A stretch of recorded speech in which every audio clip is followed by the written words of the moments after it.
our Duluth Housing Forum. My name is Karen Pagel-Gerndt, and I'm currently this year's Lake Superior Area REALTORS president. Our organization is comprised of over 800 real estate professionals throughout Duluth and their surrounding region, both in northern Minnesota and in Wisconsin. And we exist to advance our members' success and advocate for the real estate industry. So thank you all for being here today. Good morning. My name is Gloria Allen, and I serve as the LSAR Government Affairs Committee Chair, which has spent the last few months planning this forum. So thank you all for joining us this morning. We have invited each city council and mayoral candidate that has a contested race in Duluth's upcoming election to talk about housing affordability and inventory, housing development, rent, homelessness, and other topics selected by our committee that are important to our members, homeowners, and prospective homeowners in our region. Gloria and I are not going to stand up the whole time. We just wanted to get everybody started. But while we're up, we're going to both serve as facilitators of the forum today. We've emailed all the candidates today's questions in advance, and they've notified them all of the time they will be allotted for each question. We have only 90 minutes today to get through a ton of topics, so we'll be cutting the candidates off with a timer as they go. So if you hear somebody really yelling time, that's for everybody to stop talking. There's a timer being maintained by the LSAR staff, Monica, over there, so thank you, Monica. And she will say time when it is up. For each question, we will tell you how long you are allowed to respond. No rebuttals will be allowed. Today we will start the first question with the candidate all the way at the end of the tables on my right. Janet, that's why you're there. After each question, after they answer the first question, the candidate immediately to the left will then answer the question without being further prompted. We will just keep going down the line. So people to the left of the person who answers the first question will be the first to answer question number 2. And so on and so forth. So we're going to go like a ping pong. And we're going to pass. The mic's going to get passed because we have one mic. Isn't that convenient? So we're going to pass the mic, and if we need our, Gabe Walsh, our CEO here, will be our microphone runner back and forth. So does anybody have any questions? And I think we are going to begin. Eric is going to be the last speaker to start because we're going to start on Janet's end of the room here. So I can't contain my edginess, my excitedness to be here. Good morning, Eric. Hello, folks. Welcome, or thank you for welcoming me here today. I've been here a couple times, and I've had conversations with many of you. I also see my realtor that helped me buy my first home just up the road when I was a single mom on getting off welfare and the importance of having that step-up housing. I know how that works, and I know how to do it, and I know how to get it done, and thank you for doing that. I've been able to break the bonds of poverty. Both of my children own their own homes. My mom owns her own home, and I'm currently bought my first commercial property because I own my own home, and now taking care of her, and she has dementia. So she's aging in place. So the importance of housing cannot be expressed any more than, and I know we all get it because you do this work. So currently I serve as the president of the City Council, and I'm re-running for re-election for the 5th District, where I grew up, where I experienced ups and downs, and where I've been able to build policies that move forward issues for Duluth, Western Duluth, and all of Duluth. It's really important right now because we have a lot of work. I'm running for re-election. Gloria, would you read our first question?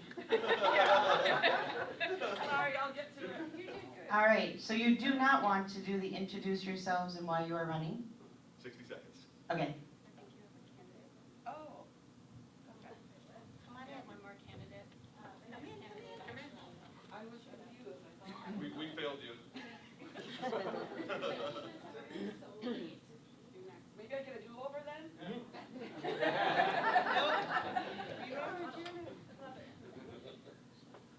What's the question? why are you running? Oh, great. Sorry I'm late, everyone. Hi, I am Jenny Yakel, and I'm running for Duluth City Council at large because we While some Duluthians are doing fine, we do have big opportunities right now to make life better for all of us with historic funds from our federal government and our state surplus. And we can maximize these dollars to increase housing affordability and improve the public infrastructure that we all depend on. Government, I know, at its best, is using the tools, the power of public dollars and public policy to take care of each other. And I am committed to making sure that this funding is spent in ways that benefit everyone. Housing is a human right, and we have tremendous opportunities to build more affordable housing while upgrading our existing housing stock and doing more for community members facing homelessness. Thank you all for this opportunity today, and I will continue to wipe off my glasses. Thank you. Rode your bike in today. I'm Tim Meyer. I'm running for City Council in District 1 in the east end of Duluth. I'm a 32-year resident of Lakeside. I'm an architect. I've actually worked with some of you in the room here. I have a business I started here in 2009 at the bottom of the recession. During that time in Duluth, I've served on 6 different city commissions, including recently the Housing Redevelopment Authority and 2 terms on the Planning Commission. I decided to go into politics mainly for my son. My son is multiracial, and a lot of the issues I saw happening, things happening in the community, made me want to change our community going forward for our children. And that's the reason I decided to run for city council. Hello, I think many of you in the room know me. We work together. Some of you like me, some of you don't. That's okay. So I've been a realtor for 20 years. Obviously not the same as some of the legends in the room that have been doing it 40, 50 plus years. But I do have the 20 years experience. And through that time, I've also served on a lot of the housing boards in town. Neighborhood Housing Services, One Roof Community Housing, Common Ground Construction. I'm currently a commissioner with the Housing and Redevelopment Authority of Duluth. Sat on the Mayor's Housing Task Force. And I'm also helping create some supportive housing right now for those who left long-term incarceration. So I've done housing. And that's why I'm here. I never planned to be a politician. This was not on my agenda, but we need a strong housing voice in the council.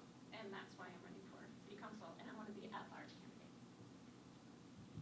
Good morning. My name is Emily Larson. I'm mayor with you of the city of Duluth. I've worked with many of you. Some of you like me, some of you don't, of course. But it's really a pleasure to be here today. I'm running for re-election, and I'm here today to talk about the values that we have as a community. Since January, me and my campaign, we have door-knocked 7,000 neighbors in this community. And I'm here to talk about what we're hearing, what we're learning, and how the work that we're doing is reflecting you and is reflecting our neighbors. 850% increase in streets since I have taken office.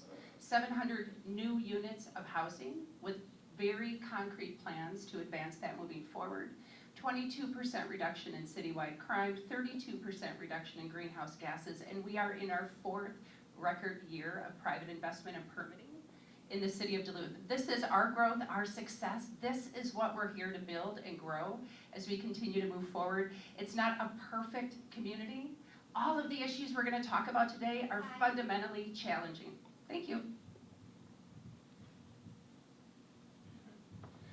Good morning, everyone. Thank you for the opportunity. I appreciate the Lake Superior Area Association of Realtors having us here. Lots of friendly, familiar faces. So I'm Roger Reinhardt, candidate for mayor. I live in the West Hillside neighborhood where I've been for almost 25 years. I'm a licensed attorney. I teach at St. Scholastica, and Saturday will mark my 19th year serving in the U.S. Navy. I'm running for a couple reasons. One, we truly haven't had a meaningful race for mayor since 2007, and meaningful contests are good for a community. It's good for Duluth, it's good for democracy. And I'm also running because, like many of you, I am ready for something different. And we'll have a chance today to talk about what that different looks like, but it's really focused on our core city services, and of course our housing inventory and housing stock is a big part of that. So thank you for having us here today. And I look forward to our conversation. Hello everyone, I'm Wendy Derwachter. I'm running for City Council in District 1, and I have lived in Duluth about 15 years.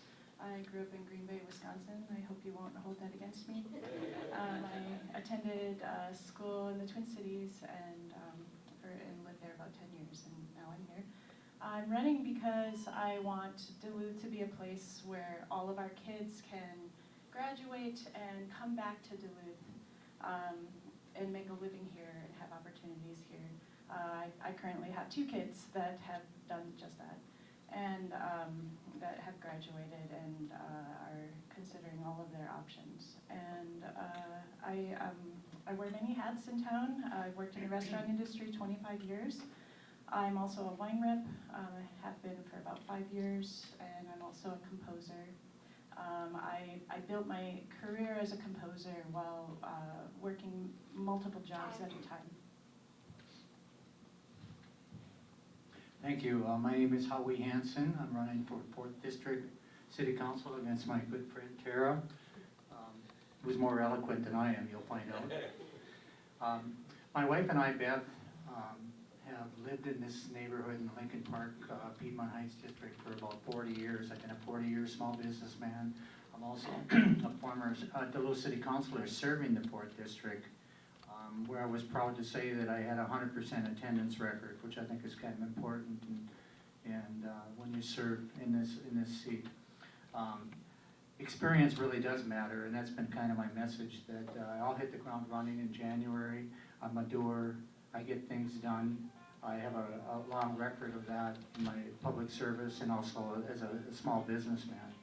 I was really proud to be right in at the ground floor with Alex Giuliani and Pat Francisco with the Heritage Sports Center, bringing them together, and probably my most tough crowd. Hello, Tara Swenson, running for City Council District 4, which is Lincoln Park, Piedmont, and Duluth Heights. Little about me, so I'm a mom. I have a 6 and a 3-year-old. I have a husband. He is a 17-year laborer in the local 1091 here in Duluth. And then I'm the first-time college graduate of my family. So I have a degree in HR management. I have experience in retail, engineering, healthcare, and I currently work in insurance. So the other side of real estate, right? Why I'm running is really for my kids. So I want them to love Duluth as much as I have loved Duluth moving here 13 years ago. Really, my focus is around safety. And so it's public safety and making sure that our police and fire are supported. It's safety of our streets and making sure that they're paved and plowed. You may have heard, and I'll probably share it later, but that's a big reason why I ran, was around the snowplow this past winter. Also, it's around parks and community centers, so making sure that they're safe as well for our kids and for all of us to go to. Good job. My name is Genka Tarnowski, and I'm running to make Duluth better. I come from a family of teachers, firefighters, business owners, and home builders. Duluthians deserve better from their city than what they're getting right now. I'm running because there's too much hurt in West Duluth with the way Duluth continues to fail. I'm running because City Hall has to change the way it's been doing business as usual. You talk to anyone building in West Duluth, and they'll tell you dealing with the city is like having your teeth pulled. That's a real feeling in West Duluth, and West Duluthians deserve a counselor who doesn't minimize their frustrations. I'm running so that the city of Duluth gets it right the first time, every time, for West Duluthians.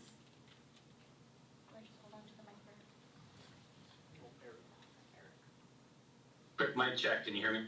Yes. All right, thank you. So first of all, thank you to the association for letting me be virtual today. I work for Minnesota Power doing economic development and travel the region frequently, and I had a conflict, so I am calling to you from the basement of a conference room in Brainerd today. But economic development and housing are really two sides of the same coin these days. I can't do my job if we're not able to allow you to do yours. And so I'm running, first of all, because I have a passion for public service.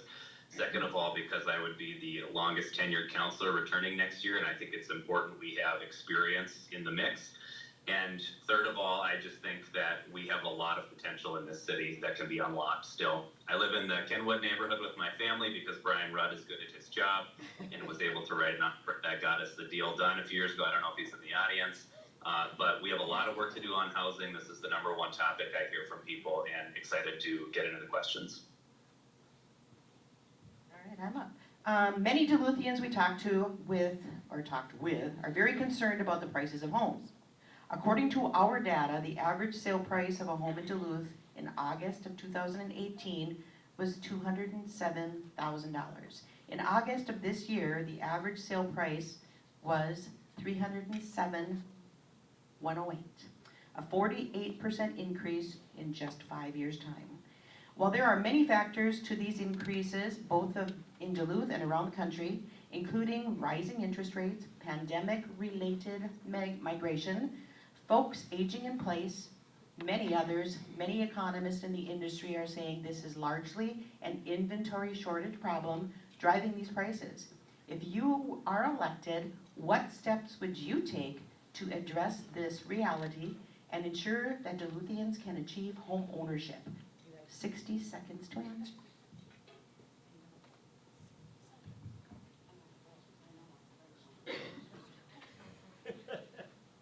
Thanks. So it took a big job change, 6 months living with family and friends, and a pandemic for me to become a first-time homeowner. And Ben Bucky, thank you. And a conversation about home ownership is a conversation about equity. Our poverty rate in Duluth is around 20%. And hundreds of people are without a place to call home in our community. And other factors I think that deserve to be named are the growing income inequality across our communities, and the fact that the private housing market's purpose is to generate profit for shareholders and to not house people. And I think too, a full conversation about home ownership must include things like livable wages and affordable childcare. And as city councilor, I will support the development of affordable housing at all levels, including supportive housing and public housing, incentivizing green construction and increasing access to rehabilitation programs, and expanding support for first-time homeowners. Thank you.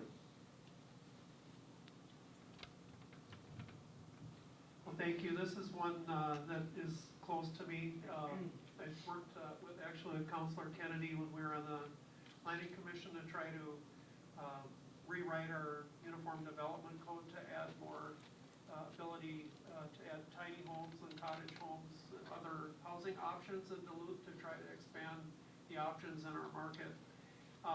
Currently, I'm actually working with Rachel Johnson at Apex. We're trying to build a cottage homes manufacturing plant in Duluth. We have 10 partners involved with that, but cottage homes and tiny homes I think might be an option to help add more options into the market. The other concerns I have being an architect and working in housing is the labor cost we have on homes along with interest rates and the impact that's having on housing development right now. I think we need to figure out how to build more efficiently. These last couple years have been rough. If you haven't sat at your desk at midnight crying, I'm not sure you participated. I think that's the first thing we know. So I think this room definitely knows that the last couple years are hard and we're lacking units. So builders, we need to simplify the permitting process. We need to make sure that we can get some more construction online. I think actually downtown has a great opportunity right now. There's a lot of vacant office space, and if we don't acknowledge the fact that businesses aren't returning to the traditional offices, you're missing out. COVID changed a lot. So those can be streamlined. They can turn into co-op housing. Gramercy Park up on the hill, we all know they have at least a 5-year waiting list. So why don't we repeat models like that? You can do it for first-time home buyers. There's an opportunity downtown, and the retail will follow people. I think, Greg, you talked about that in the paper recently with that whole conversation, and I think we all know that deeply. So housing voice, I can understand that things are changing. Let's think outside the box. Let's do something different than just single-family homes. Let's create some housing units.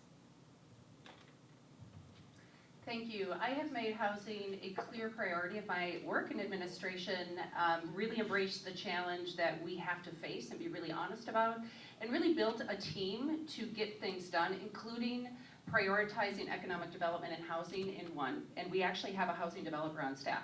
As I talked about, 1,700 units of housing. I want to double that in my next term. We do that by implementing the Housing Task Force recommendations, many of you were on that, by utilizing the Housing Trust Fund, which we developed under my leadership, $16 million, by taking that downtown housing study that says 2,200 units of housing available, putting it into motion, which we already are with the Ordine building, because it is absolutely true that roofs drive retail. And then we have to be absolutely tenacious about development opportunities like Lester Golf, and where we can not just add and expand our tax base, but actually infuse housing, because we are hemorrhaging in this area. Critical question, and yet the reality is, when the question is around homeownership, we've built under 50 new single-family homes in Duluth in the last 10 years. So when we talk about prices, and I looked up my own home that poor Brock tried to help me sell while I was deployed in Afghanistan. I'm sorry, Brock.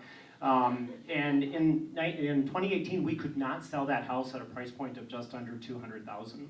And that house today is valued at $334,000, so 41% increase in just 5 years.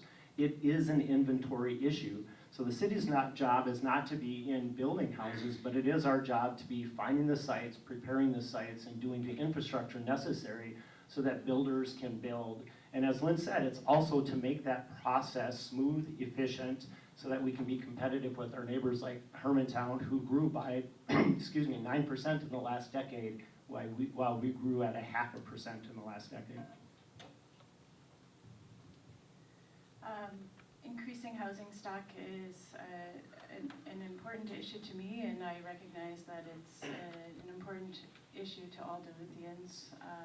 I won't pretend to be an expert on that here. However, as a city councilor, I will have strong relationship building skills. So I look forward to building relationships with city officials on making it easier for developers and other city councilors, as well as former city councilors that I trust, to explore all options on making it easier for us to increase our housing stock in Duluth. Thank you.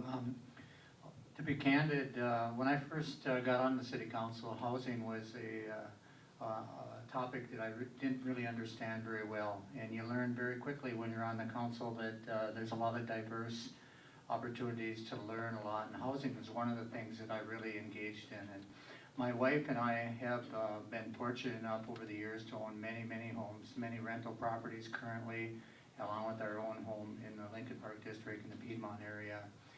My wife has done very, very well with it.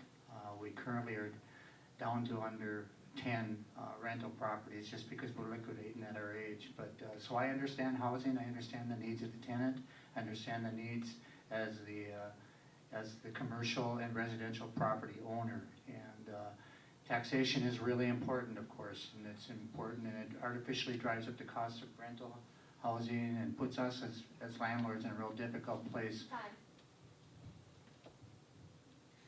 The dream of homeownership is really something that we all pursue, right? So it's something after I got married, I wanted to own a home, and I think it really establishes the roots in a community where then you continue to feel invested in giving back to your community.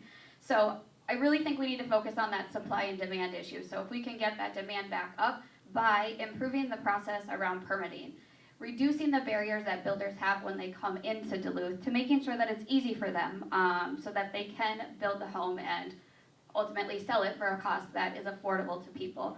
We also need to look at the aging homes that we have that are historic in our community. So how do we support those? Because they bring a lot of character to our community. So making sure that that process is also easier. So again, not an expert, but really working at establishing the process, making the permitting process easier, and reducing the barriers for everybody. Lastly, if interest rates, right, if we can continue to keep those low, it'll make it easier for home buyers as well. So 3 years ago, I wanted to build a home in Duluth, and I looked at what would be legal for me to build a home.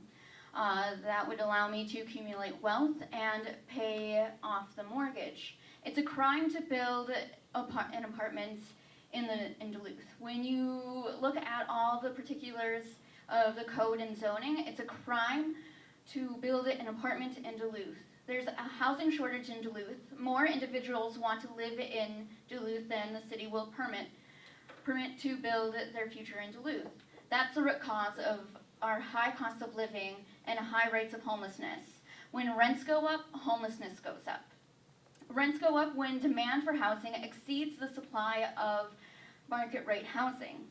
The short answer is a complete UDC modernization to quit using planning processes to impose top-down control on what's fundamentally...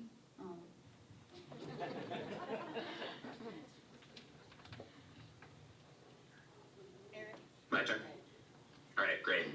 First of all, I just want to verify, I agree. I think this is primarily an inventory issue, and there's two ways I would tackle it with you all. First of all is around strategic decision making. I'm on a mission right now to get our Duluth Economic Development Authority more resources. It has long been under-resourced, and we just put $800,000 into it from the Cirrus building sale on Monday night. I also know that we've got public-private partnerships that are in the works to try to develop gap financing around different developments, whether that be multifamily, single family, or other. And then, yeah, we're gonna talk about permitting in the next question. Permitting absolutely has to be on the table. I've already talked with our new Economic Development Director, Chad Ronchetti. He's got ideas. I'm going to support them.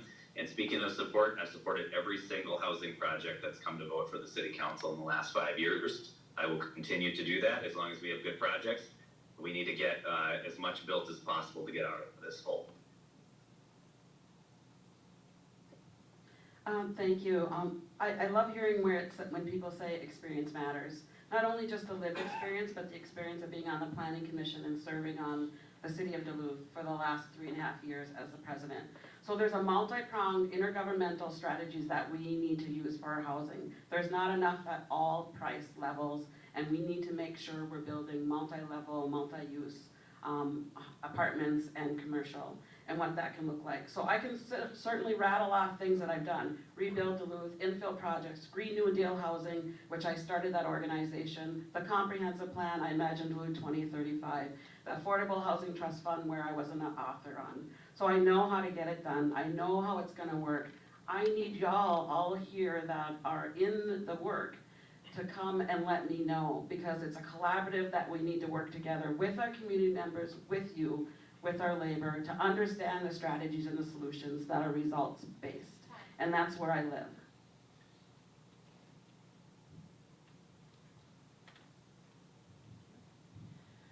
We often hear that people say Duluth is not development friendly. When it comes to major housing projects around the area, what do you say to these people? What, if anything, would you do to make Duluth more development friendly? Thank you. I think I'm probably one of the perfect people to answer on this one, being an architect, working with people who want to locate here, also serving on our Planning Commission, developing policy for permitting. One of the ideas I've had is I think to be more development friendly would be to have a project manager or project managers assigned to help lead people through our permitting process. I think we need to show people that we want development in Duluth. We need a development friendly process that I think we need to be outwardly more friendly toward people wanting to locate here.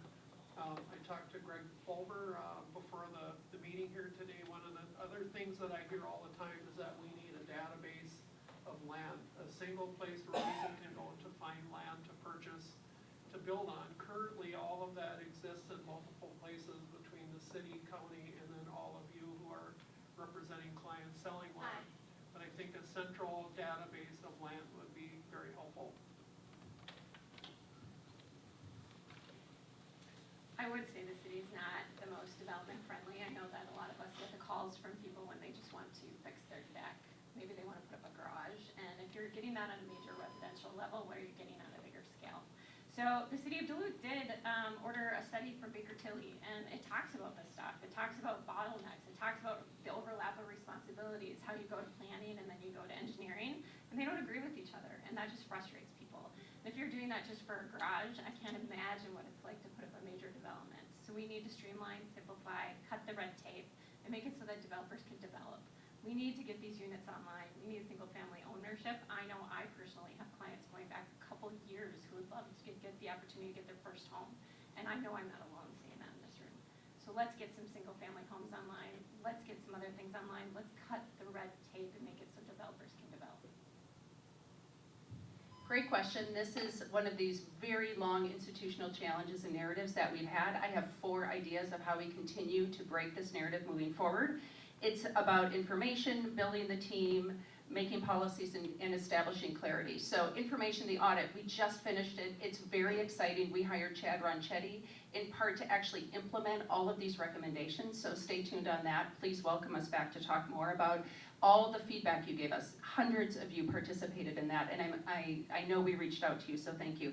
It's about building a team. It is about assembling the right economic development team, giving them the tools that they need. It's also about working with partners in the community, partners in labor who are doing the construction, partners in realty who are helping with the transactions. It's about policies. I hope we get to talk about parking today and other things, and making sure that we're right-sizing and adjusting to meet the needs. And finally, it's about clarity. We all want to know the rules. What we have to do is be very clear in what the expectations are.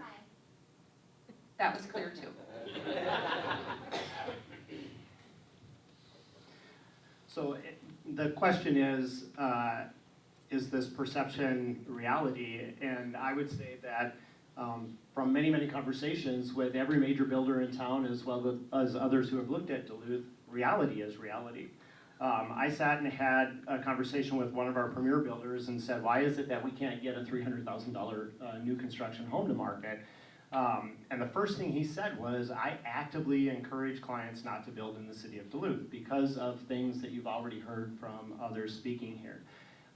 And when that's what builders are saying to their clients, you know that they're saying it to each other. And those are our own folks, our homegrown folks. And we see the results in the data. We see Hermantown growing at 8.5%. We see ESCO growing at 11%. We see Rice Lake, which wasn't even a city until 2015, growing at 7%. And meanwhile, Duluth grows at 0.05%. In addition to the cultural changes that have to take place, and leadership sets culture within City Hall. I had extra time.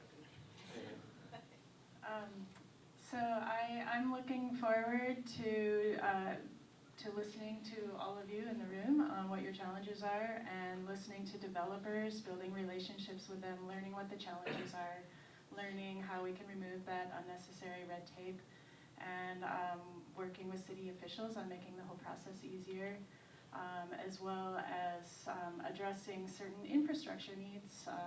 In talking to a realtor I know, I have become fully aware that for example, sewage overflow into the lake is a big problem, is a big roadblock when you're considering developing. And so looking at the big picture is something that I'll be moving toward in making development easier in this town. Thank you. I'm almost 70 years old, and we have 2 adult children. We're now married, living in the Twin Cities, and my wife and I are very proud of that. But my whole career, when I look back on my whole career, I've been a community builder in this community, and I've been really fortunate to earn the trust and the respect of a lot of people that would let me be in at the ground floors of some really great development, including sports. And what I like about this is that today is a good example of bringing the community together, to hear from the stakeholders and the people that have more information than we have. And one of the things that I'm most proud of during the 4 years I served on the city council, I helped facilitate and organize these type of discussions where we could come to the table and hear, because as elected officials, we can't know everything. And I like what I'm seeing in Duluth, that we're starting to move forward to bring the stakeholders together from sports, from realty here in this situation, but again, we need to keep moving forward on that, and I'll continue to push that collaborative discussion stuff. So perception is reality, and when you think of changing a culture as an HR professional, it's hard to do in an organization, and it takes a lot of time. So to change the culture of a city and the perception of the city that it's hard to do business here, it will take time. But in my mind, it takes each one of us coming up with solutions and helping enact those solutions. So instead of agreeing with, yeah, it is hard to do business here, maybe explain why, or what are their suggestions on how to fix it. So instead of continuing to talk about the problem, asking other people for their solutions so that we can bring those forward. And we can utilize the study that has been now out and there, so that we can have those solutions. Because it really is a collaborative effort that we need to work with the city council, city administration, our developers, all of you, and everybody in this community to ultimately change that perception, because it's not just with housing or building. It's, you know, people just say it's hard to do business in general here. So it's a cultural change. So 2 years ago, Mayor Larson said at her State of the City speech that it's not good enough to be shovel ready in Duluth, but you have to be shovel worthy. It's that very attitude that makes it so difficult to want to build a future in Duluth. But you have to be worthy in the mind of the mayor and the city staff to be able to do so. The result is that controlling mindset, a rate of housing construction far below state and national average. It's going to take a lot more than 60 seconds to make Duluth a permissive city to build your future in. But it starts with making housing construction a by rights process and not a by permission process. I also have a graph, and if you want to see that graph, you can just email me at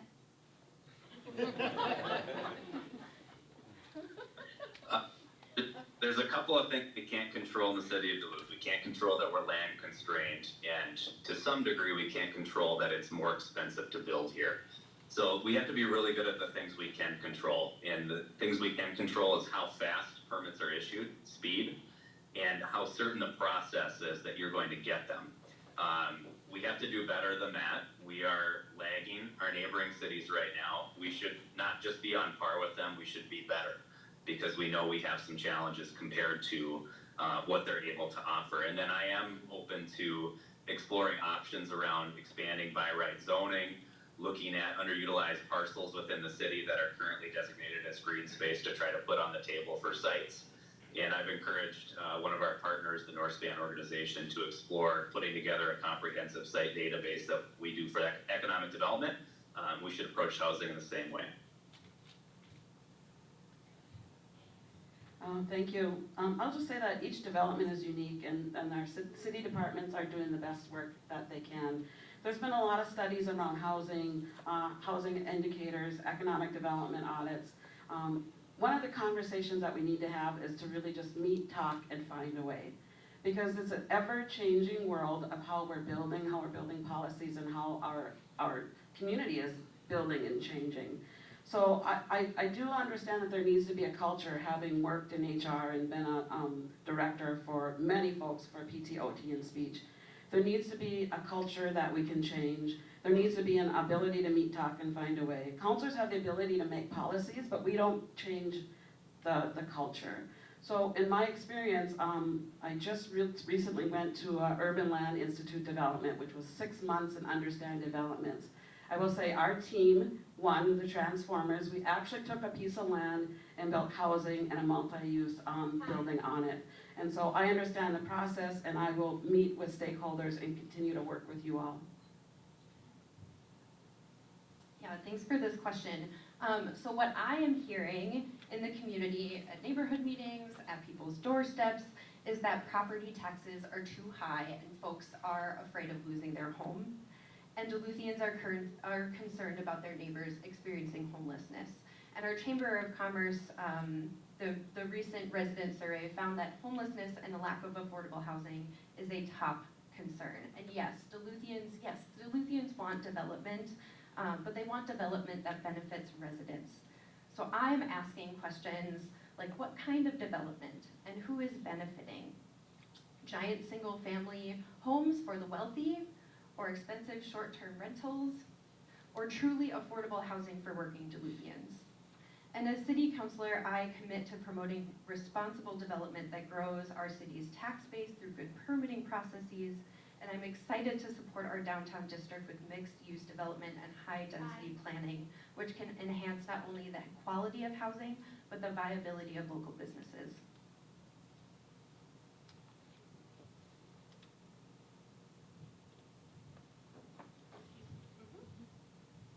Alrighty. As rent prices have increased substantially along with the cost to buy, the idea of capping rental increases has been a topic of discussion and debate.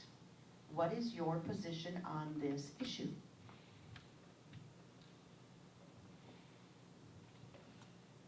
I think it's a terrible idea. Rent control, rent stabilization. St. Paul just recently instituted it, and it dropped their building permits by 80%. And that's in the Sahan Journal. There was another article I read that was at like 46%. But either one is bad. That is bad for Duluth. And the truth is, it's a supply and demand issue. We need more supply, and that will take the pressure off the system overall. As far as looking at rent control and the long-term issue, you can actually go to New York City, and they have over 100,000 units of rent control apartments that are currently sitting vacant because the cost to bring them up to code, it wouldn't pay for itself as far as the rents they're able to receive. When you have to spend $200,000 to rehab a property and you only can get $100 a month in rent, you guys do the numbers, we do them all day long. This is bad policy. This will stifle development in Duluth, and we should not do it. Thank you. This is a clear question and answer for me as well. I do not support rent control policies. This is something that has been very consistent with me, and it may actually be something that surprises people. I did spend 12 years working as a social worker with CHUM. Often people think that that will translate into a certain evolution of policy. I am very clear on that. I'll just keep my answer short. Thank you, great question. Yeah, the solution isn't rent control, the solution is inventory, the solution is supply. So I know we tend to follow Minneapolis and St. Paul on a lot of trends. This is a bad one that we should not follow. Lynn referenced this, but it's proving to be a failed experiment in St. Paul. The difference between those two figures, the 80% down capital was before the St. Paul Council, 5 months after enactment, came back and made some major overhauls. But the problem was the damage had already been done, and capital was still down 46% on investment in apartments in the city of St. Paul. Right now, over a third of the units are already exempt from the rent control policies. The changes exempt new construction. New construction is defined as anything within the last 20 years, as well as affordable units.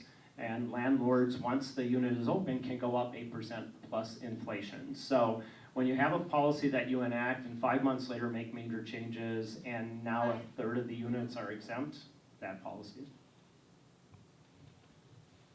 I think this policy should be discussed at length and considered. I know the dangers of doing a rent control. I understand in St. Paul they had to adjust their rent control because the language was very detrimental to landlords, and they've made adjustments. So if it's done in discussions I've had with former city councilors, it needs to be done very carefully to consider all people being involved. However, rent is rising at an alarming rate, and it is making it very difficult for people to have housing. And so increasing the housing stock, of course, will help that issue. But I do think that it is an important discussion to have. Thank you. I'm 100% against rent control. I will say that my wife and I, on a daily basis, deal with many renters throughout the region here, and you can hear the pain, the concern about their ability to continue to pay ever-increasing rents. I will say, take a different approach, is that one of the things that, as I said earlier, that I think it's really important to bring stakeholders to the table like we're doing today.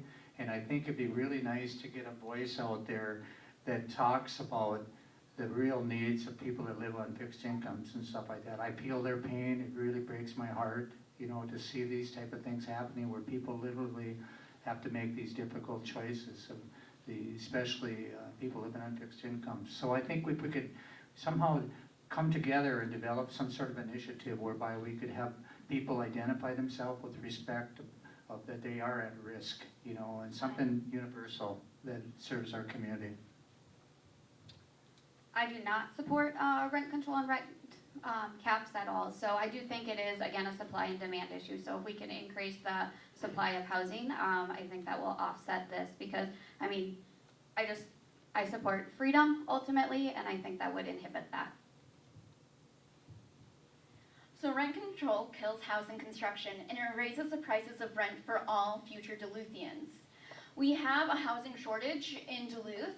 The The solution is to allow more housing to be built in Duluth, something that we don't allow with our present process, with our codes, and with our UDC. The fact that people are even talking about rent control is a reflection of how the current mindset has failed the city. We've planned our way into a housing shortage. If we treat housing as a human right, then we have to treat building your future in Duluth as a human right as well. And right now, we're not.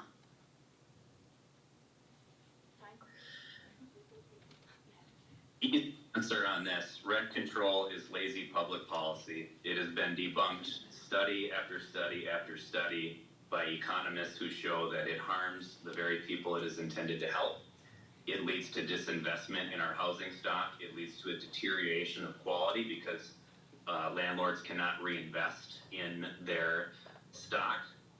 And I am adamant that we cannot import this policy from St. Paul. 48% drop in multifamily construction in St. Paul after this was passed.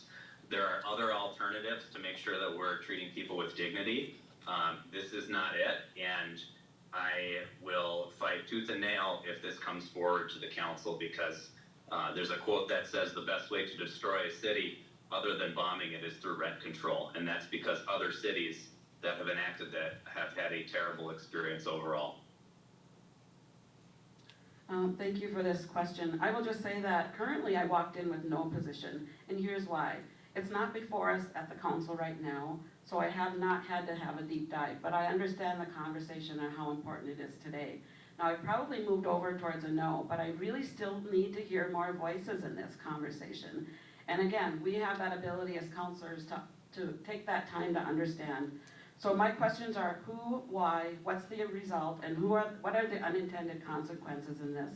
So we've heard a lot of them, being a landlord, being a renter, aging in place with my mom. I know that the solutions have to fit Duluth rightly, or rightly fit Duluth, whichever way you want to look at it. So what are the impacts to the units? What are the, and is it a short-term solution that worked during COVID? And do we move in and out depending on our community needs around that? I'm not quite sure. If it came before the council next week, I would certainly be coming to all of you and listening to our community to find out what the right fit is. But I will say I'm closer to a no than when I walked in the door.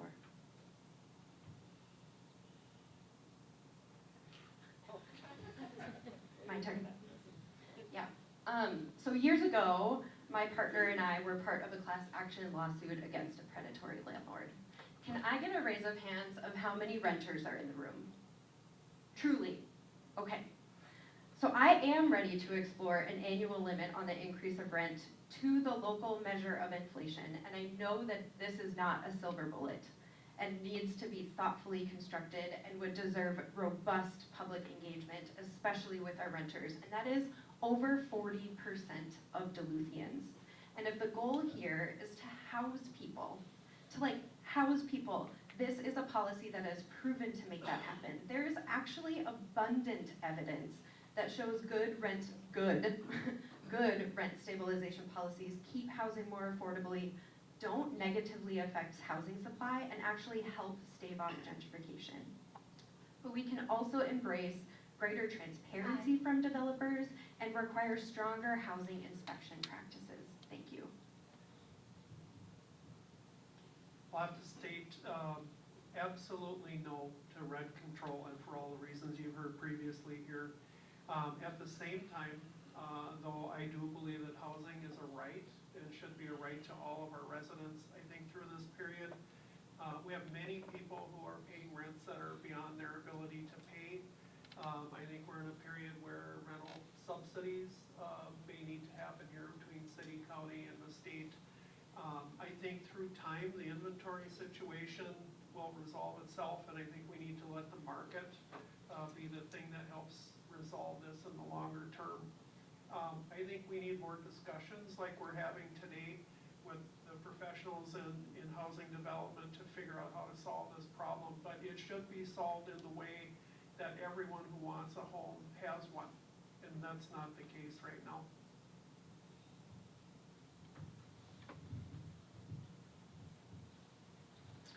The last question I'm gonna read right now is for just the city council candidates. Our mayoral candidates will answer these later. So your final question for the council members or candidates is, please give us your final words on why you believe you should win their vote. You have 2 minutes for this question.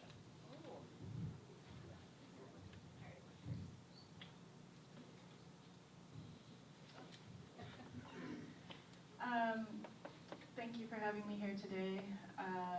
I believe I am the right choice today because I have experience being a homeowner of several homes that I owned. I once owned a rental property for 10 years. I understand the challenges of maintaining a rental property, especially when your renters destroy a bathroom. Because I owned a rental property in the Twin Cities, I have been forced to be a renter in Duluth for 16 years. I also know what it's like to be a renter, and I believe that I have the ability to be the voice to bridge that gap between renters and landlords and find solutions that work for everyone. Well, one of the things I hate about this process is selling yourself.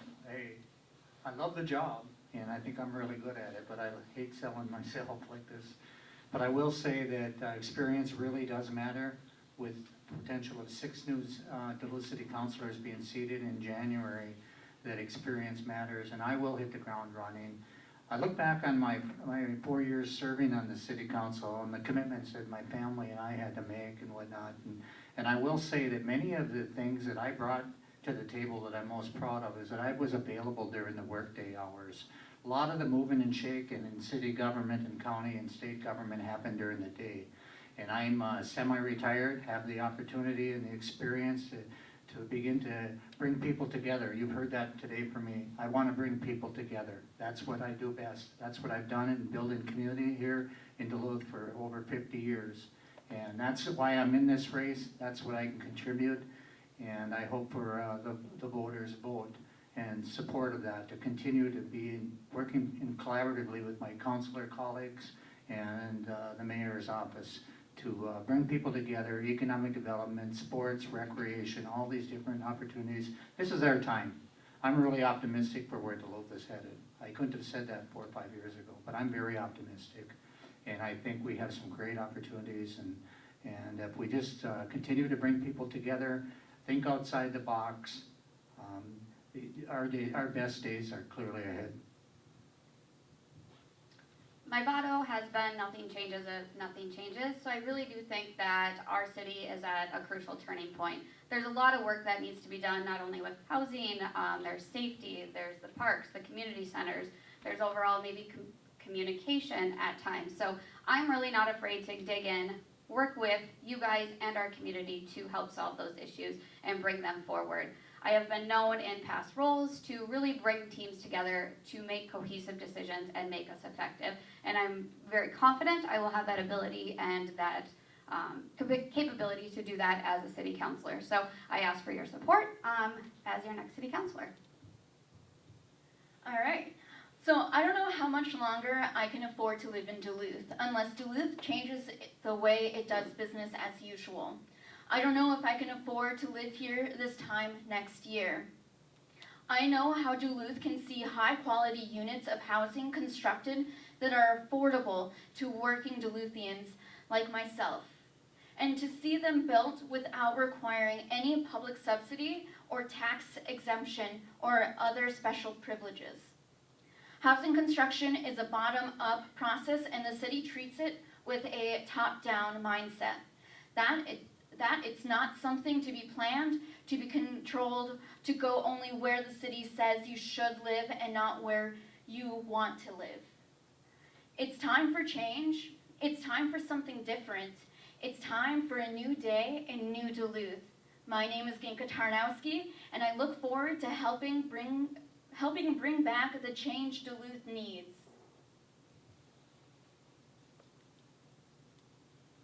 Well, thank you for the opportunity to be with you virtually today again. You know, I'm at a board retreat for a nonprofit I serve on, and the new member of the leadership team with us today shared his opening story with us about how he tried to move to Duluth and wanted to be in Duluth and ended up in Two Harbors because that's just where he was able to find a place. And I hear that story too often and know that we need to not only address more multifamily supply, but find ways to unlock more supply for single family as well.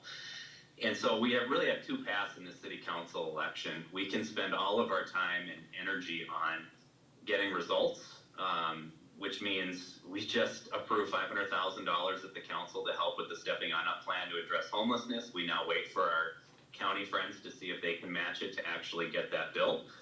We need to cut the red tape, we need to prepare sites, and then we need to vote to approve those projects when they come forward to the council. And over the last 5 years, I think I'm somebody who has a track record of doing all those things. The other path we can take is we can waste time on conversations like rent control, and we can play defense for the next 2 years to not make it worse. And we have way too much to get done to spend our time and energy down that path. And quite frankly, it's why I'm so unabashedly supportive of having Lynn Nephew's voice on the council. We are losing our housing expert with Noah Hobbs. He's rolling off. This is an important enough topic, and I don't have the expertise like you all do, that I need somebody like Lynn who can help guide and shape where the council goes. So I hopefully will have your support. I appreciate the time today and the questions, and look forward to a continued partnership with you all.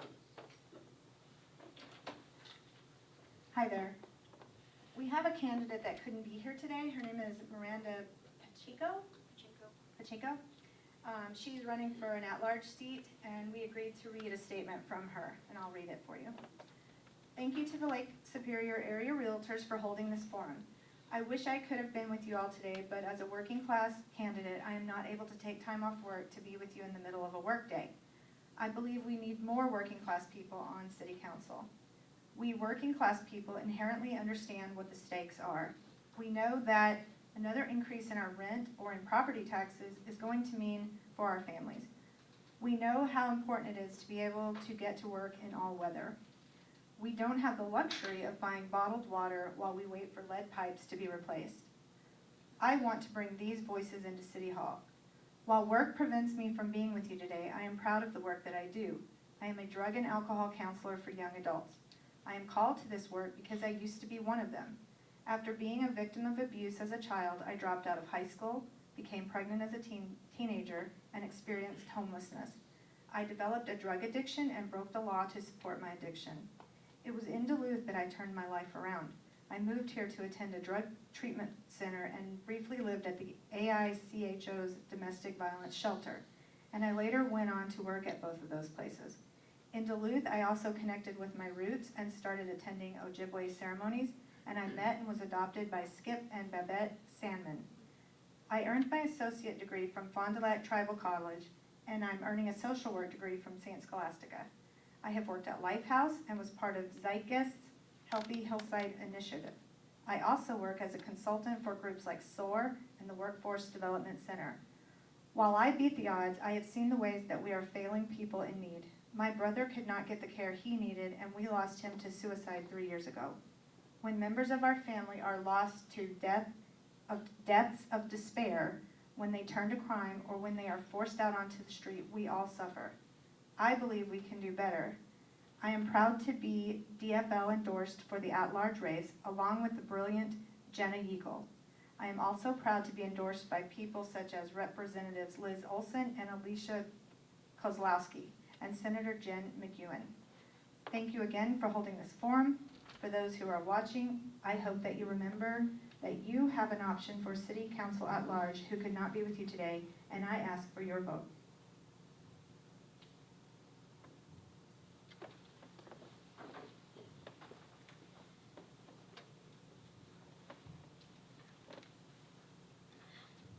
Well, thank you. Earlier, I'm not sure what I'm gonna do with all this time, but I'll find somewhere and things to say. Again, I thank you, and I'm honored to serve as your president of the Duluth City Council right now. We've had a lot of work we've had to do. We have a lot of work we still have to do. This is not the time to change this seat in District 5. And I say that with all honesty and authentic understanding that there is somebody else running, and I value that. And I value any leader that wants to step up and do the work, But as you have heard, we need expertise, we need experience, and we need to continue a few people on the city council because quite a few are leaving, and we have tall tasks. So I stand on the shoulders of my elders, and when I say that, that is real, because people who look like me were not in the conversation. And I value that you have all supported me in that and what I've brought forward for everyone. And I hear my community members saying that we want you to continue. We didn't think you were gonna work for us, but you're doing the work. I'm not gonna go through all the things that I did, but you can certainly check out my website. As I stand on the shoulders of my elders, I am their wildest dreams. And there are people in this room that have helped me get there. And I look for people who didn't help me get there before to step up with me and to step in. And as I call you in on some of the hard discussions we need to have about all of these issues. So here's the thing I lead with. I lead with values, I lead with vision, I lead with action as a servant leader to get work done. I'm 60 years old and have experience. There will be a time where I need to leave, and I know when to step back, and this is not the time. We need more investments, and we have seen more investments in Western Duluth, and I will continue moving that forward, whether it be policies, practices, procedures, or even programs as we move into more social policy and how to understand that. I spent 25 years in physical therapy as a director of rehab, had to step into a room where people were either puking or not wanting to get up and saying, get up, I have something for you to do that'll make your life better. And that's what I'll continue to do in this role. Thank you all so much for being here with us today. I know the issues facing Duluthians. I have stood in line to renew my SNAP benefits. I have lived years without a car and juggled multiple low-wage jobs, and I have a crushing amount of student loan debt. And I am a proud first-time homeowner in the Denville neighborhood with my partner Chris, and we are choosing to build our family here. As an organizer, I work with our community across Duluth communities across Duluth who are committed to improving our city. I've worked with a grassroots group of citizens, making it safer to get around Duluth. I've helped my neighbors test their water for lead. I've supported housing organizations working for better transitional housing and mental health services. And I've worked with organizations protecting us from unfair utility rate increases. I've spent the last 12 plus years building a career in community service and advocacy in the nonprofit sector, in education, in public health, in human services, working with cities, counties, and the state, serving on several boards. I have tackled issues alongside communities most impacted, and I know how to do a lot for people on a tight budget, how to make decisions that support a healthy, thriving community. And as city councilor, I will work to make sure that what Duluthians need most are at the heart of public policy decisions. And I do that now. I am so proud to be endorsed by our local DFL, by State Senator Jen McEwen and State Representatives Leash Kozlowski and Liz Olson, and so many other organizations and community leaders that work to put people first. Thank you all again for being here, and I would be honored to earn your vote in November. Thank you. I guess I'll agree with what was stated by some of the other candidates here today. Experience matters. I'm one of the few people running this year that has served on both sides of the housing issues, both on the public side as a planning commissioner for 8 years, and I currently serve on the Housing and Redevelopment Authority with Lynn. I've served on the private side, working in housing, both as an architect, designing housing, doing planning related work with housing, working in construction, working in development. I think these experiences are really important in terms of trying to solve the housing issues that the city has. City council is not a place to learn on the job. I've worked for many years served on many city commissions to prepare myself for the day that I would run for city council.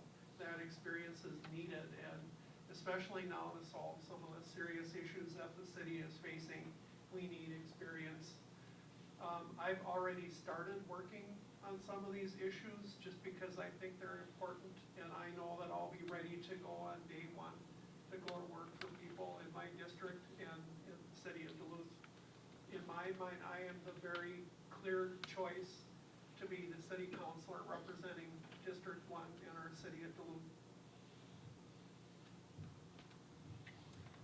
So thank you all first for being here today. This is an industry where we can definitely say time is money, and so taking time out of your day is really important, and I know that immensely. Running for office was not my plan, but I felt like we really needed a voice for housing and a voice of experience in housing to be on the council. I grew up in central Minnesota. When I was a little kid, my parents lived in a pretty horrible mobile home park. The neighbors across the street actually parked their Harleys in their trailer to keep them safe at night, and the neighbor kid used to shoot me with his BB gun daily. When I was about 5, my grandparents were moving and actually sold their house to my parents on a contract for deed, and because of that, that was life-changing for my brother and I. So housing's important. I've lived that. I understand it. But that's also why we need a strong housing voice. When we hear about property taxes and the fact that rents are going up, it's because we don't have economic development. Commercial developments are where you pay the highest amount of property taxes. So we need to get some more of those online. But can we do that right now? I mean, who has a backlog of buyers? We can all raise our hands and say we do. So we need to get single-family housing units online. We need to get more multifamily online if we want to be able to do economic development and take the burden off. You don't have to like me. You just have to think that I can do a good job. So I'm asking for your vote. Please help me. Tracy loves that. She knows we all fight at some point in time.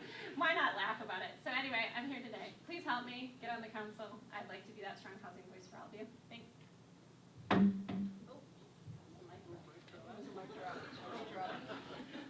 Alrighty, at this time, we will excuse the city council candidates to join the audience.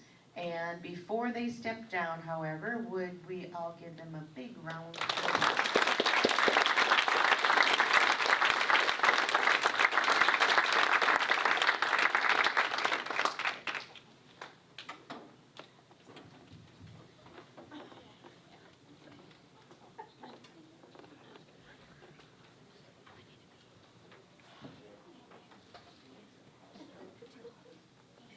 Thanks for being here. While they're moving into other seating or stepping out of the office, we have some more questions we'd like to ask our mayoral candidates, Emily Larson and Roger Reinert. For this set of questions, we'll begin with candidate Reinert. We'll then alternate who goes first throughout.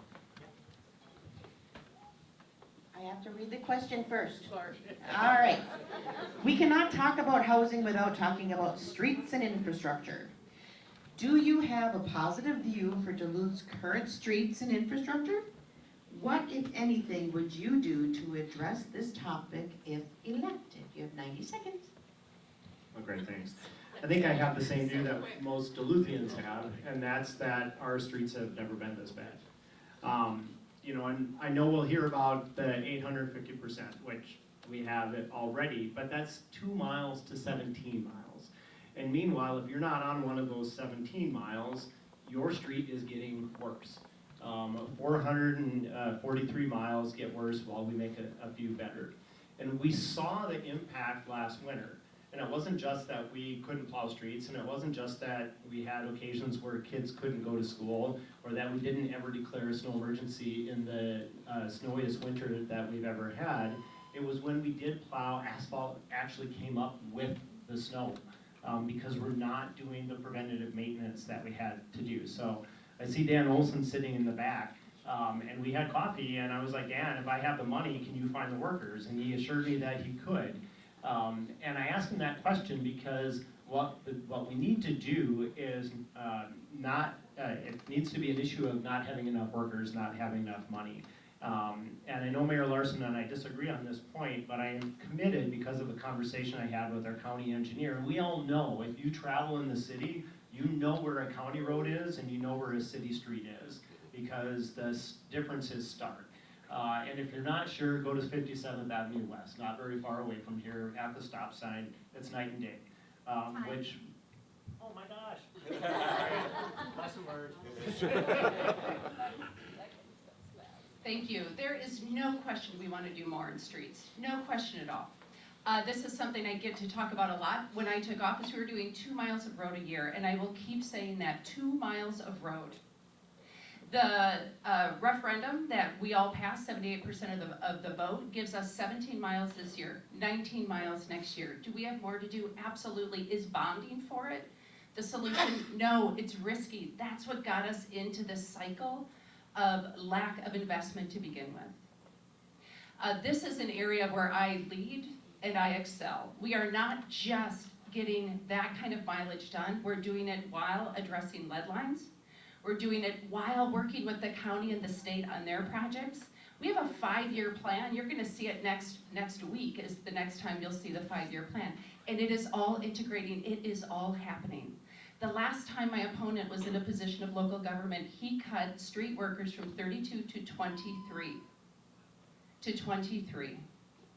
And we are now clawing our way back, we're at 29. The last time my opponent was city council president, 1 mile of road. So record and experience matters. Paying attention to the work that gets done, and that was not because of unallotment. The expression of leadership and the tangibility of deliverables matters in this area. If this is a critically important area to you, and I believe it is, I am the candidate to deliver. Thank you. Thank you. Next question is, housing and homelessness are topics that can't be separated. We see evidence that homelessness is a continued reality in our city. And if you're elected, what specific steps would you take to address the issue in Duluth? Oh, this is a really heartbreaking issue. At least it is for me. My husband Doug and I have been married for 24 years. We live in the Hillside neighborhood.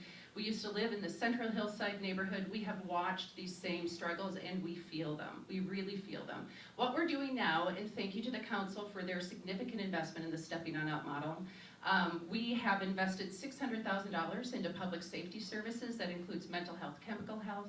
I have built a team of 18 cross-department people who meet 3 times a week with the county, with CHUM, and with the state to do everything we can. This is one of these intangible long-term problems that does have solutions, and it's gonna take us a while to get there. These are mothers and fathers and sons and daughters who deserve housing. We've expanded warming center, we've invested in storage, we've invested in shelter. We have to get more housing. I invested and led a plan of $19 million of our ARP funds investing directly into affordability. That is the kind of bold leadership that we need to absolutely continue. So it's working with Center City, it's doing infill development, it's incentivizing, it's using TIF smartly, it is using the Housing Trust Fund, which I developed and built. It's using all of that, and it's also, to be honest, calling all of us in to do a little bit more. We have to support the initiatives that are underway. We have to see and understand that encampments are not a safe living scenario. No, okay. That's hard. Thanks. I mean, I think we start with the basic premise that living on the streets or in a tent is neither good for the individual nor is it good for our community, and that we are continuing to struggle with opioid and fentanyl and the impacts on mental health and highly addictive substances. The path forward, and I loved what Tara said earlier, if nothing changes, nothing changes. We have to do some things differently. First of all, we better connect with the existing resources we have. Organizations like Teen Challenge that have a proven track record of working with addictive issues, encouraging them to move into the long-term residential care for opioid addiction. Second, a project like the San Marco. As a city councilor, I advocated and supported the San Marco. It was super controversial at the time and has turned out to be a very effective model for chronic alcoholism. And thirdly, at the state level, we have to advocate with the state to reestablish the regional treatment system. The disassembling of the regional treatment system in the late 80s, early 90s for community-based care is the foundation upon which this problem is built, because what it leaves us with for long-term care is emergency room and jail cells, neither of which are effective or are effective for the individuals, nor are they cost effective for us as taxpayers. There's been a lot of discussion and attention involving Lester Park and what to do with it. What are your recommendations? You have 60 seconds. Nope, you have 90, sorry. Great. And we'll have a difference on this one as well. I am committed to continuing the conversation of what the future of Lester looks like. 18 holes of public golf there with mid-market and upper-end housing, likely on the Lakeview 9. Now Lester becomes an amenity. It's an amenity that a lot of communities have, and when you're out selling homes, they're the kind of homes that your buyers want, the kind of homes that don't exist right now, and an amenity that can work. We take a model like we've used at the Lake Superior Zoo or at Chester Bowl, where the city owns the asset, a nonprofit board runs it, a nonprofit board made up of passionate individuals in our community, not just passionate about golf, but passionate about the outdoors, passionate about walking trails, biking trails, passionate about snowshoeing, cross-country skiing in the winter, a year-round use that supports food and beverage in a clubhouse and a part of our community where frankly many of your buyers want to go, but we don't have a lot of food and beverage options. So I am committed to having that conversation because I don't think it was had fully. I'm also committed because I'm not convinced that there are 8 out of 9 city councilors that are ready to permanently close and sell this long-held public asset. This is a great question that distinguishes us as candidates. I am very clear, and I have been consistently clear, that actually the best and highest use for Lester is housing. We have been talking about expanding that tax base. We have been talking about adding units. We have been talking about adding single-family housing. I do have a very clear responsibility to provide public recreation, no question. I do not have a responsibility, and I actually feel it is my responsibility to call out that we cannot do that at the risk of economic expansion, of tax base expansion, and of housing. We can't. This process actually started in 2015. I have been very clear and consistent that there is a higher and better use for Lester. My opponent in March committed to keeping it open, in June committed to keeping it open, and in September suggests that maybe it's just a conversation. If we need clarity and direction, this is an opportunity to provide that. And lastly, I'll just say we've had several RFPs for this property. If the concept that we've just heard about worked, we would have seen those responses. We are not seeing them. We have had these conversations. I welcome them. You still have an opportunity to submit. It's been reestablished for a couple of days because we had more interest. That's it. Next question is, do you believe the downtown Duluth area is thriving? And what, if anything, would you do to improve the housing and business community in that area? This one you have 90 seconds for. Great. I believe downtown is on a path of renewal. Is it thriving? Some people in downtown are doing okay. Could we all see more growth? Yes, no question. I'm so excited and proud that we held the downtown task force. Some of you, I think, participated on that. 27 recommendations, 24 are underway. The most recent announcement we made was about the Ordine building that is going from a nonprofit status and office into housing and retail. That is my vision, that is our vision. A downtown housing study that suggests 2,200 units. So yes, what we need to do is turn downtown back into an 18-hour day, and it's doing that by moving forward. The downtown that we have right now has $1 billion hospital, a $30 million theater, the library, $194 million going into the NLX. That has all happened together in the time that we have been working. A brand new Superior Street with a steam district, and I will just say that for 10 years my husband and I owned an architecture firm on Superior Street. We understand why walkability, connectivity, safe sidewalks, and a robust downtown, what that means not just to the experience of wanting to go down there, but what it means for your business and how it feels as a resident. Downtown is a neighborhood, and it's amazing days are ahead. And you deserve a mayor who sees that. Thank you. Unfortunately, rhetoric doesn't make it true, and I'm just going to go back to Lester for a minute since Howie's here. If you want my position, he published it last January. It hasn't changed since then. Folks do not feel that downtown is clean. They don't feel that downtown is safe. And I had a meeting with residents who already live there at the harbors. We had an in-depth conversation about the issues that they're concerned about. I've done a ride-along with our DPD. I've done a walk-along with our Clean and Safe team. On the walk-along, the first thing we did was pick needles out of planters. That is a reality, and it's a reality that many of our residents confront. Now, We have a great opportunity with downtown housing, and I've talked about that since early last winter. And I know we just got the study, and the study affirms what I think many in this room already knew without spending $40,000. There is an opportunity for downtown housing.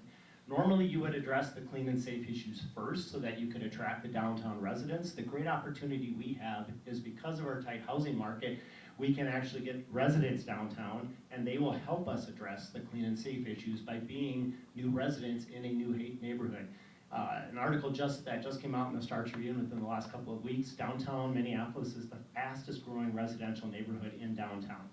And when we have a downtown residential population, and not just renters, but ownership opportunities. So folks like me and a dog in a 3-bedroom, 2-bath house that you all want to sell, I guarantee you want to sell, can live downtown. Thanks. You're really good at that.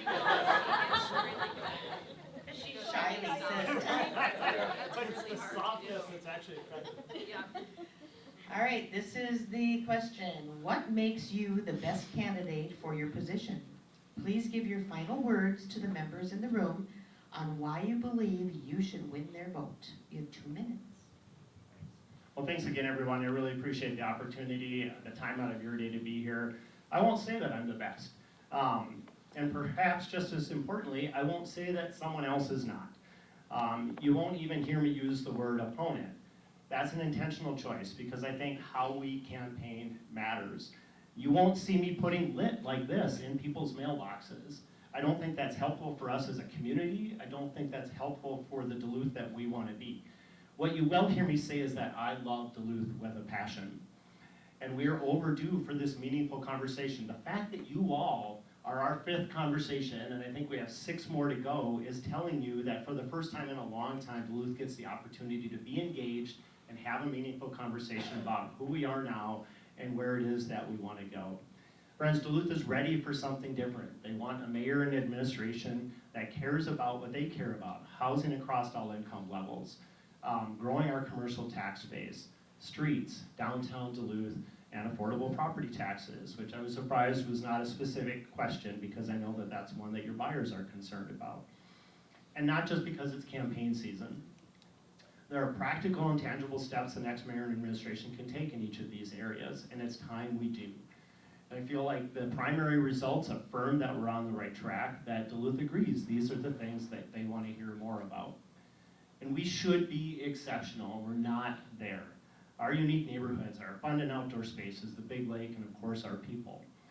The city's role in helping us get there is to be a good partner, to do the work of paying attention to those basics: streets, utilities, public safety, neighborhood parks, our community centers, effective, efficient, and then a tax rate that's affordable and sustainable. And when it's done right, it doesn't even make the news. It just works.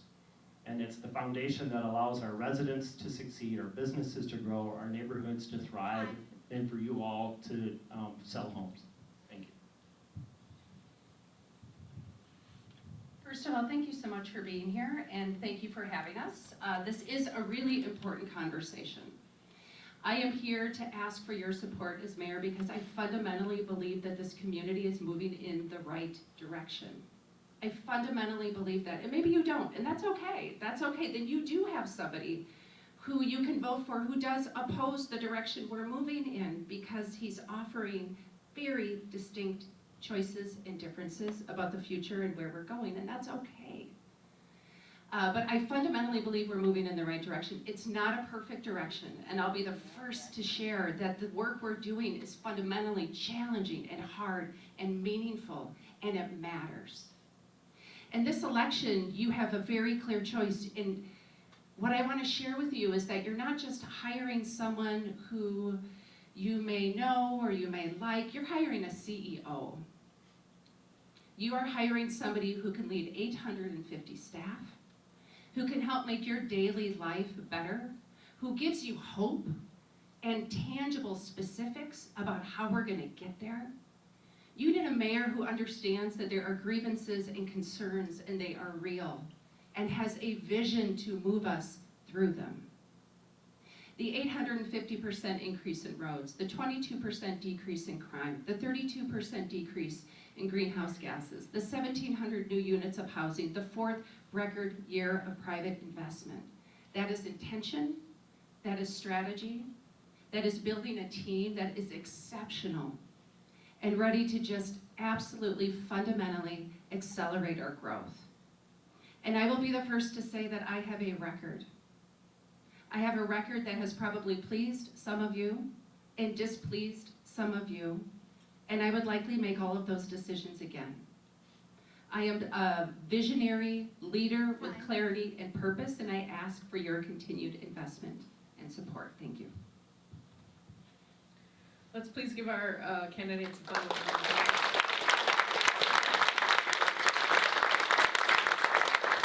Thanks for being here and participating in our forum and being part of an important conversation about housing in Duluth. As realtors, we are your local housing champions and are fighting for the Duluthians and all those surrounding communities and helping them in often the most consequential financial transaction of their lives. So thank you for being here. Thank you. Thank you, everybody. One more thing. Thanks to all the members and media who came out today. Be sure you are registered to vote and show up to have your voice heard in November. This concludes our forum, and have a wonderful rest of your day. Karen and Gloria.